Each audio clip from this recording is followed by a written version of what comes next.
It's a Friday night. You've had a pretty good week, work went well, your friends are free, and you actually have time to relax. But somehow, instead of feeling happy, you feel uneasy. You start overthinking. Maybe you scroll through social media and compare yourself to others. Maybe you pick a fight with your partner over something small. Or maybe you convince yourself that things are too good to be true. And just like that, your happiness slips away, and you're back to feeling frustrated, anxious, or empty again. So why do we do this? Why do we sabotage our own happiness even when things are going fine? Let's unpack that. Psychologists have a term for this behavior. It's called self-sabotage. It's when your thoughts, habits, or emotions unconsciously work against your own well-being.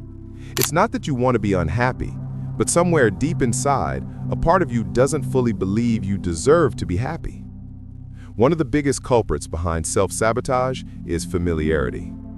The human brain is wired to seek comfort in what it knows, even if what it knows isn't good for you. So if you grew up in chaos or constant stress, peace might actually feel uncomfortable. When things are calm and going well, your brain starts scanning for danger because it's not used to peace, it's used to survival. Here's an example. Let's say you finally meet someone who treats you well. They listen, they care, they show up. But instead of feeling happy, you feel anxious. You start questioning their intentions, or maybe you pull away because it feels too easy. That's not intuition. It's your nervous system reacting to unfamiliar safety. Another common reason we sabotage happiness is control. When you're used to disappointment, sometimes it feels safer to ruin things yourself than to wait for them to fall apart. It's like you'd rather be the one to set the fire than be surprised when everything burns down. That way, at least you were in charge of the outcome. Then there's fear of change. Happiness often requires growth, and growth means leaving behind old versions of yourself. If your identity has been tied to struggle, if you've always been the one who's trying to figure it out or the one who never catches a break, then happiness can feel like losing a part of who you are. It's strange, but sometimes we cling to pain because it's part of our story.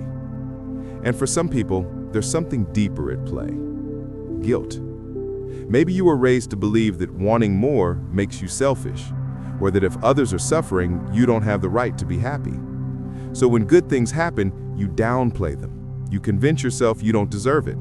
You shrink your joy to make others comfortable. But here's the truth.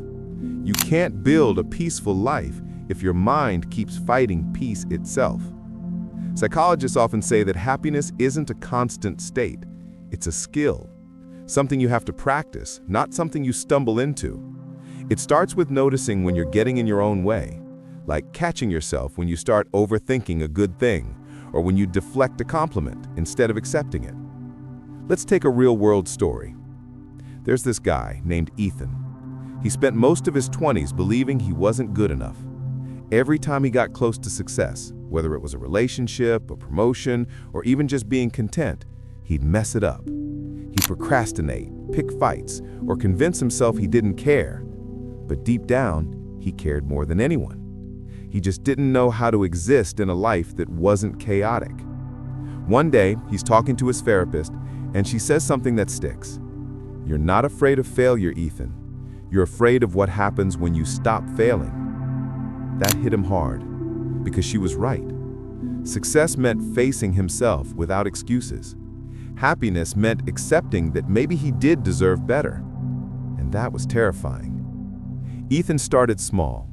He stopped apologizing when things went right. He allowed himself to enjoy moments without predicting when they'd end. Slowly, happiness stopped feeling like a trap and started feeling like something he could handle. The lesson here is, happiness isn't something you wait for. It's something you allow. And allowing happiness means giving yourself permission to let go of old stories. You're not broken just because chaos feels comfortable. You're not weak because peace feels strange. You're just learning what safety actually feels like. Sometimes the hardest part isn't finding happiness, it's believing it's okay to keep it. So the next time you catch yourself pulling away from something good, pause and ask, what am I protecting myself from? Because chances are, it's not danger, It's discomfort. And discomfort is often the first step to growth. You deserve to stop surviving and start living. And if no one's ever told you this before, happiness isn't a reward you earn. It's a state you return to once you stop standing in your own way. So take a breath. Let things be good. You don't need to ruin it this time, because maybe, just maybe, this time, you're finally ready to be happy.